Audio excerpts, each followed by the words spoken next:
Podcast Diálogo Aberto, com Og Ibrahim.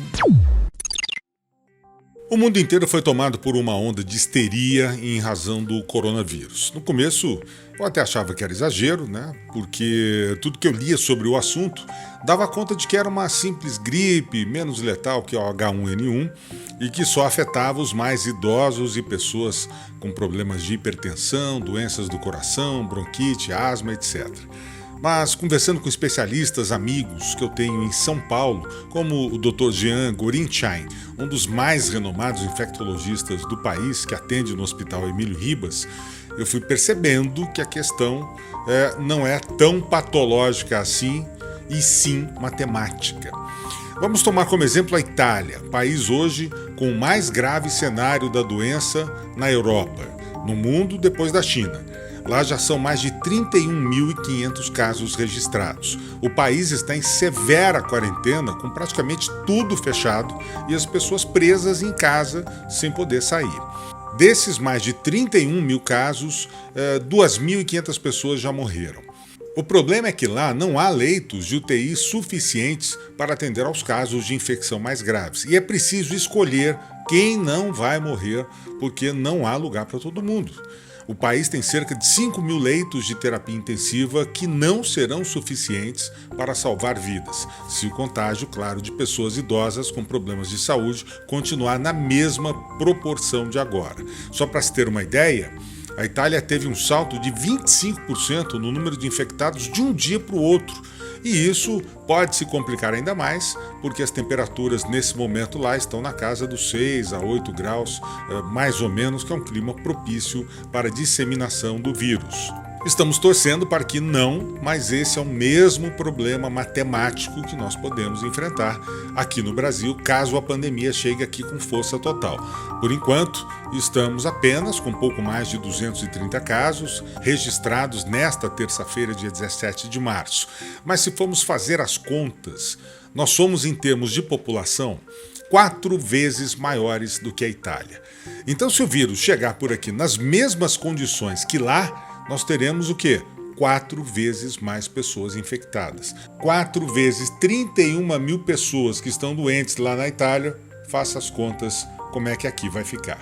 Felizmente, o nosso clima mais quente deve diminuir muito essa estatística, mas outra coisa deve nos preocupar: o número de leitos de UTI no Brasil. Aqui nós temos cerca de 32 mil leitos de terapia intensiva.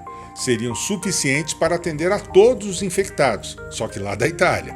Mas aqui, se levarmos em consideração que nós teríamos 4 vezes mais doentes, o número de doentes poderia passar dos 120 mil. 120 mil pessoas. E aí, faríamos o que com as 90 mil pessoas que não conseguiriam ser internadas em UTIs? Deixaremos morrer nos corredores dos hospitais? Acho que não, né? Então, quando se ouve falar de que é uma gripe boba, mais fraca que o influenza, lembre-se que o problema não está na letalidade da doença, e sim na forma de tratá-la. E com uma população que está cada vez mais idosa, o Brasil pode ter perdas incontáveis para o coronavírus. Por isso, quando se fala em quarentena e medidas contra a contaminação, deve-se levar isso muito, mas muito a sério, pois já que não teremos como tratar todo mundo, é melhor não facilitar a contaminação. Sem histeria nenhuma, porque isso não ajuda em nada, evite locais com aglomeração de pessoas, trabalhe em casa se possível. As escolas já estão aí suspendendo as aulas, então fique com os filhos em casa em atividades domiciliares. Evite pegar avião, trem, navio ou qualquer outro coletivo.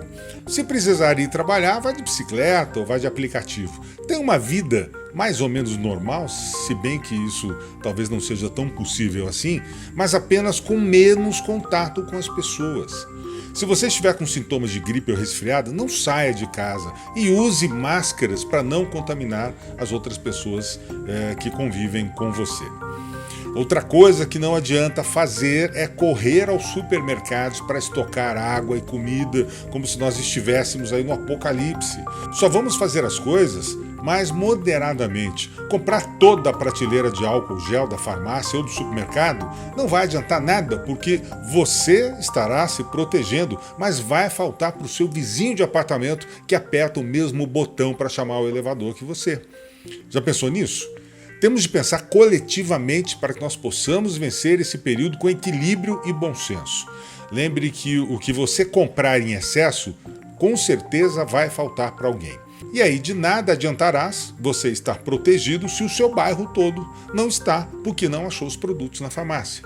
Vamos repetir bons exemplos da Itália, em que alguns moradores estão até aumentando o seu sinal de internet em casa para permitir que os seus vizinhos que não têm internet também usem a mesma linha para se manterem informados. Então pense nisso quando você carregar os últimos frascos de álcool gel da prateleira.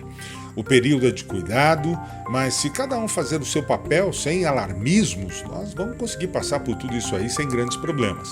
Aliás, por tudo que eu já li a respeito, o coronavírus se espalha mais facilmente em temperaturas mais baixas e não sobreviveria a mais que 28, 30 graus mais ou menos. Torçamos para que isso seja verdade, porque aqui em Campo Grande, com os termômetros batendo na casa dos 36 graus, né, e a gente fazendo tudo direitinho, esse bichinho aí com certeza não terá vez. Eu sou o Og Ibrahim e este é mais um podcast Diálogo Aberto.